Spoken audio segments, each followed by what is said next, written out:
Yeah, well, this is the Monday, February 26th, Lisle Township Personnel Committee meeting starting at 12:05 p.m. Can we get a roll call vote? Right. Roll call, I'm sorry. Yeah. Clerk Polowitz. Here. Interim Township Administrator Jim Marino. Here. Trustee Robinson's here. Trustee Page. Here. Trustee McGovern. Here. Highway Commissioner Young. Here. Remote. Supervisor Hewitt. Here. Is remote. Thank you. I think that's it. Thank you. I Pledge of Allegiance. pledge of allegiance, please. I pledge allegiance to the flag of the United States of America and to the republic for which it stands, one nation, under God, indivisible, with liberty and justice for all. Public comment. Nobody's in the audience. Do we have any public comment online? Thank you, Ruby. Do you want to search for that, Jim?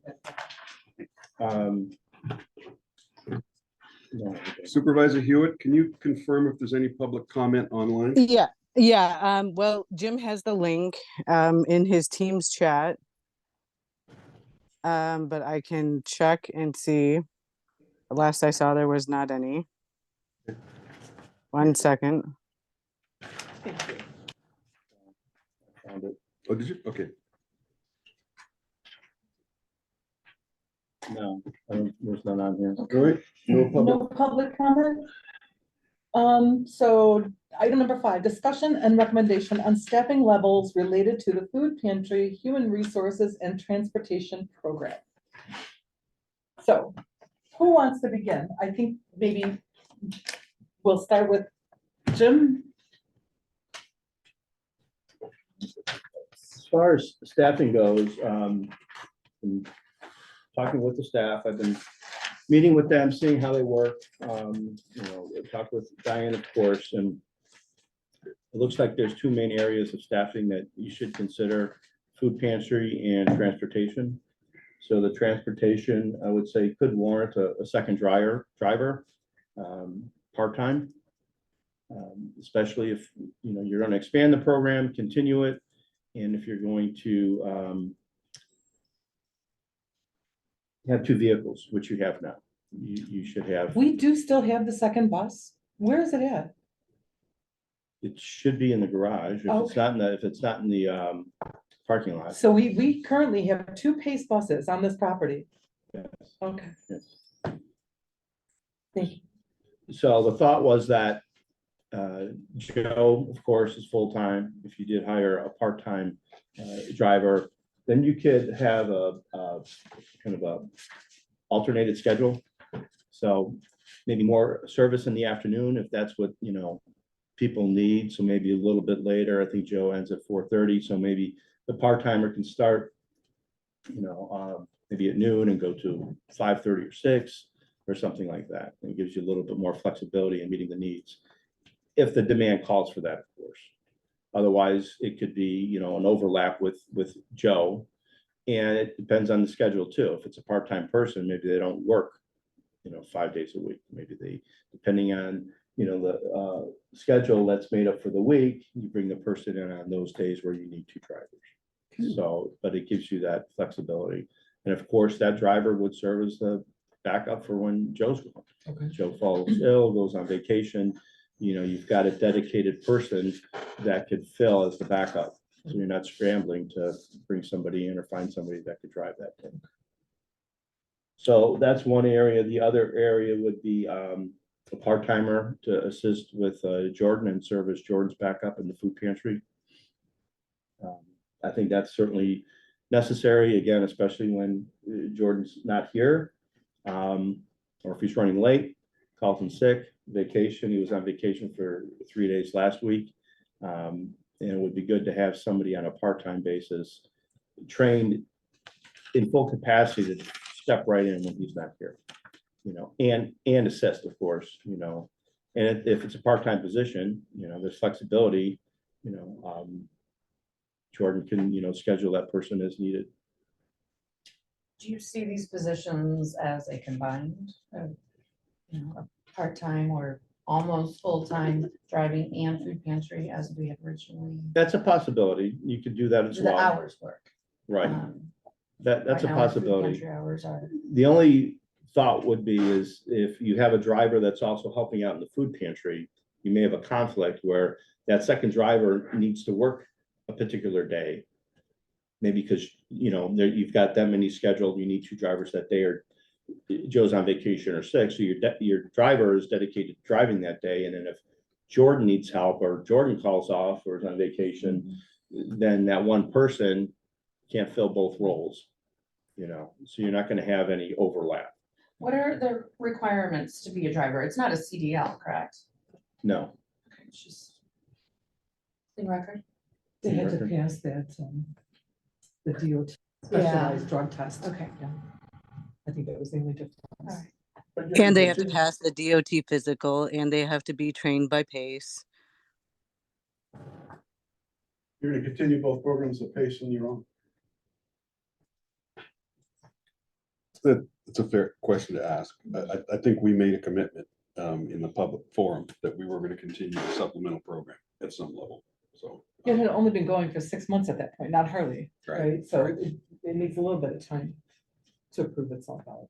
Do the numbers warrant even having a second bus? I thought the numbers we saw didn't. They don't.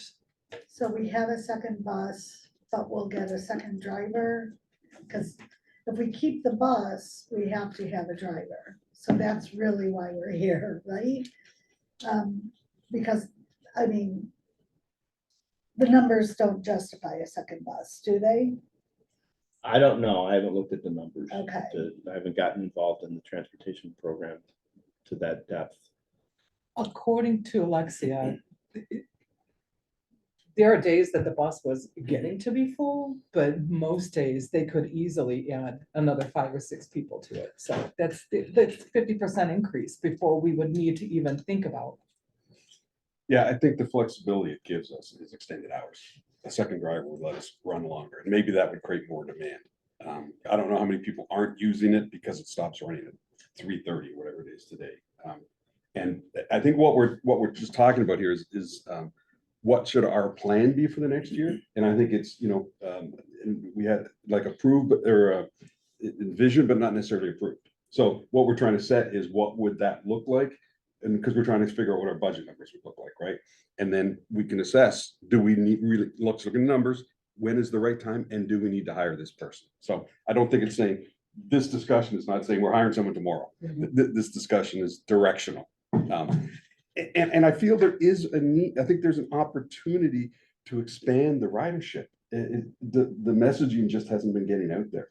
So that's what I would offer as part of the And I discussion. think, yeah, the question will be, do you hire the people first, or do you build up the program and find out where the weaknesses are? So if you have a ton of people who are saying, hey, you know, it's great to 3:30, but I really need it at this time, maybe that's something we look at, but for right now, it's hard to say that because we don't have any of that data, nor do I think we have people calling for that time. Yeah.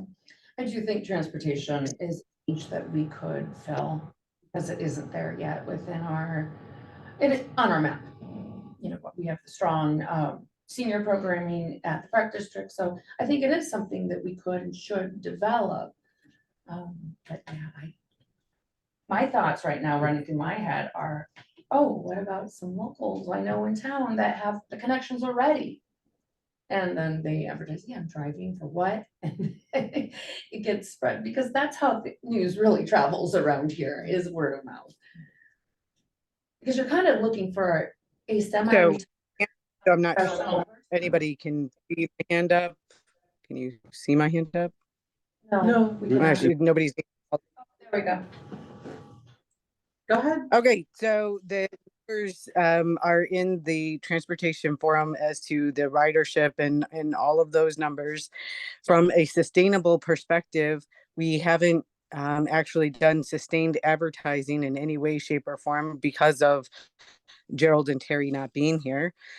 So we haven't done a mailer or we've only done one mailer letting people know about the service. And so from getting the printed word out, which is really what seniors really need, we need to advertise it. We need to actually send targeted mailings to help it grow.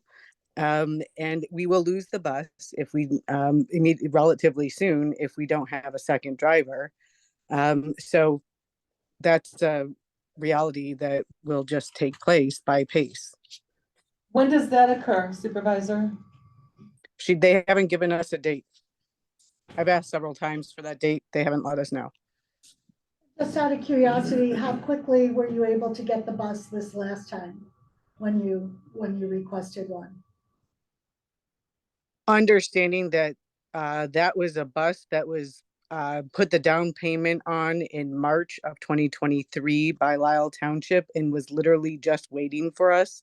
It took 4 months to get originally that bus. If we give it back, it's going to be months in the future. At least I would suspect 4 to 5 months before we could get a second bus. So if we give it back, they're going to take off the decal and they're not going to hold it for us like they did previously. They thoroughly said that. Okay, great, thanks. Thank you. One other opportunity. And would be- bus program is just not sustainable, just so you understand the mechanics of a transportation system. The what, so we didn't hear that one, the what program?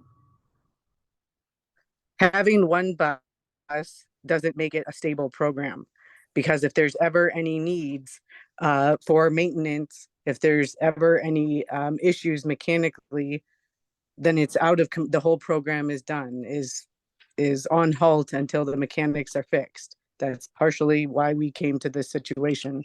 The whole program was never envisioned with one vehicle. Thank you. Thank you. I'd like to, is there an opportunity for one of either, or Joe's the full-time driver, right? Yes. Right. Or the part-time driver to maybe acquire some expertise around the scheduling software as well, to maybe help maybe get some backup there as well? I'm not sure if you had a chance to assess how we're providing backup for that role around the transportation program. For the scheduling and dispatching, I'd Yeah. have to talk with Joe. If I don't know what the backup is for that, if Alexia needs a backup, it'd probably be more appropriate for one of the other staff people, Okay, to kind of serve in that capacity. I wasn't sure if a part-time driver could have that skill as well. I don't know, because Yeah. I don't know what their skill set Okay, is. cool, Right. thank you. It is possible to do that. They would have to be DOT. So the reason why the other staff, meaning the other office staff, are not, is because they would also have to be DOT tested. So a second driver would be the most probable to be the backup, and ideally somebody with Spanish language skills, because a number of our clients have Spanish as their second language or as their primary language. Okay. Backup dispatcher. And what about food? Sorry, it's your meeting. Go ahead. It was just to say food pantry. What do we feel is the need there? Jim and I were just speaking about that. Part-time is what you recommended, right? Part-time help, yeah. Part-time has to remain under 1,000 hours a year in order to avoid IMRF, so that's what, 4 hours a day, Mhm. right? Would that be enough to cover what Jordan needs if we had somebody in here 4 hours a day? And do we need somebody in 5 days a week, 4 hours a day? Yeah, I'd have to check with Jordan. He may just need that person here Monday, Wednesday, and Friday. Okay. Maybe not for the full day, Mhm. It may be, from 10 or 11 to 4, so Right. a couple hours before, everything starts to help set up. So, Right now we have Yeah, who works there now? Antonio, Clarence, and Jim are our 3 part-timers who drive and help. Antonio and Jim are here only 1 day a week, I think, or 2 days a week for a few hours per. And Clarence he's here a little bit longer. 2 days a week. Is Antonio a Spanish speaker? No, I don't think so, no. Okay. So 3 days a week at 6 hours would be 18 hours a week. So that would keep us under the 1,000, right? So Mhm. that's another option for staffing. Mhm.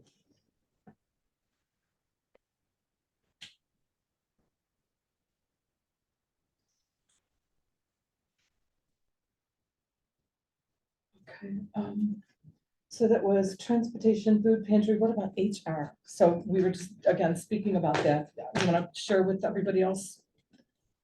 Right, so there's no dedicated person for pure human resources work. The accounting or financial end of HR is taken care of by Lauterbach and Amon. So that would be all the, the payroll, taxes that go along with that, IMRF, the accounting end of it. But the other side of HR, which is, the onboarding, if you hire a new employee, getting them oriented, getting them, set up with the paperwork, for payroll, which would, then be given to Lauterbach and name in the process, but then all the benefits, the paperwork for that, making sure they get signed up properly, and insurance, life insurance, whatever it may be. And then going forward, as changes may happen, especially during open enrollment, which I believe is in November, just coordinating that with the employees and the health insurance carrier.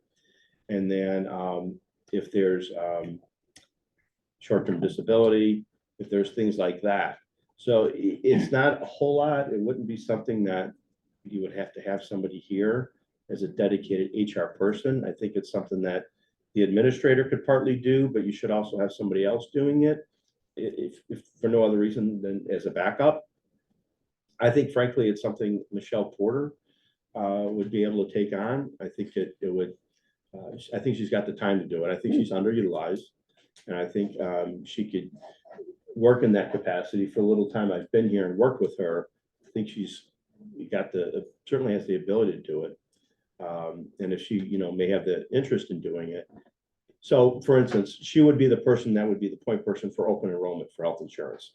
Just coordinating with the insurance carrier. What's the plan look like this year? What changes are there going to be to the rates? Give me the information to, share with the employees.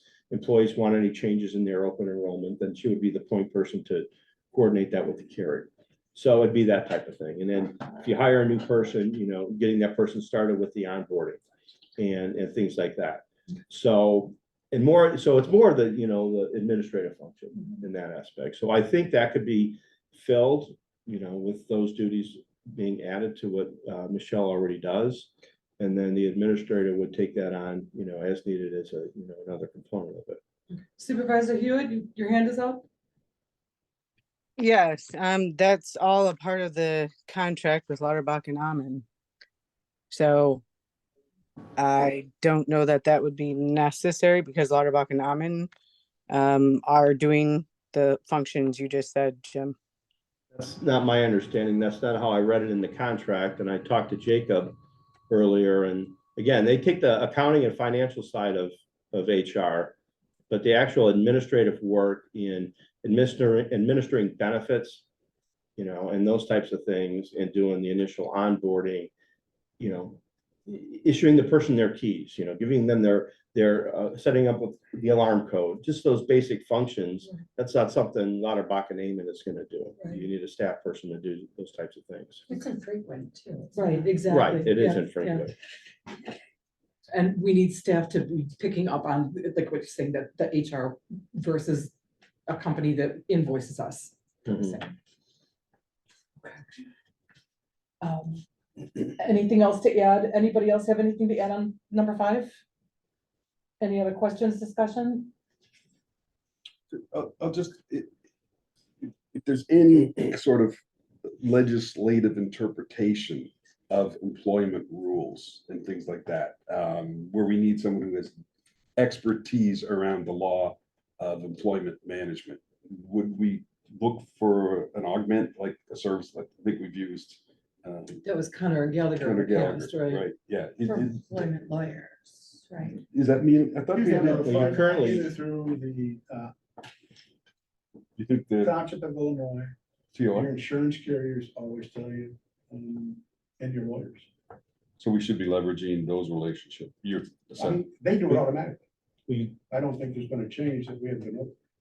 you have a lot of, Lander Mushin as your employment, Right, right? Heather Becker. yes, But you don't need a specific lawyer to do that. Your insurance carriers. right, agree, right. Okay. All right, so on to number 6, discussion and recommendation on developing a staffing plan and budget for fiscal year 24-25. This might require us to go into executive session. Yeah. Because we're gonna Names. need to, right, numbers and names, so I actually prepared. And I think I have the language correct. To go in. 1 second, Jim, did you have anything to say about township administrator of where that would be in the budget, or is that another part of what you want to talk about in the executive function?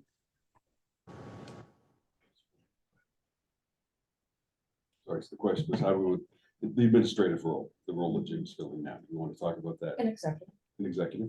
Or do you want to talk about it before we go into executive? I don't think we can, because it deals with the specific. I think. Right it's all- now, it's in contractual, it's in 1600 administrative, and the option is to put it into payroll. So it's deciding whether you want to hire somebody right now or in the future, the next year, as a contractual person, or whether you want to hire somebody permanently. I didn't think we were here to hire anybody today. I'm just talking about the budget. That's all that it is putting it in the budget or not. I think the question is, do you want to keep it as a temporary position, or do you want to have it as a line item as part of our personnel? So at this point, there's been no discussion. You're right, we're not prepared to answer that at all, Okay, right? all right, Okay. cool. Sorry, just before, so if you, I think we finished 5. Okay. I guess I would make a motion to move executive session up in the agenda, Okay, so we can do that so now. number 6, Right, I will second that. and I'll do a roll call vote. Trustee Robinson says yes. Trustee Page, McGovern, yes. trustee McGovern, Supervisor Hewitt. We're making a motion thank you. Okay. All right, and so you All want right. to, I'm So gonna make hold on. So before, I'm just trying to talk you through the technicalities of going into it from a Zoom perspective. So what you'll do is you'll push pause on this and then close the meeting. And then what I would do, the simplest thing to do is open it back up and only allow myself back in. Does that make sense, Jim? I can pause, all right, I'll pause the recording now. Sorry, you're gonna pause it and then leave the session, so it's gonna be ended. That way a new video begins. so, yeah, sorry, before you do that, she has to make the motion. To go into. She has to, yes. I'm gonna make a motion to go into executive session pursuant to 5 ILCS 120/2, the appointment, employment, compensation, discipline, performance, or dismissal of specific employees of the public body or legal counsel for the public body, including hearing testimony on a, do I have to get that? On a complaint lodged against an employee of the public body or against legal counsel for the public body to determine its validity. That's it? Okay, Second. thank you. Roll call vote, trustee Page. Yes. Trustee McGovern. Yes. Trustee Robinson, yes. Supervisor Hewitt. Motion Yes. to- Thank you. All right. So now so- you should push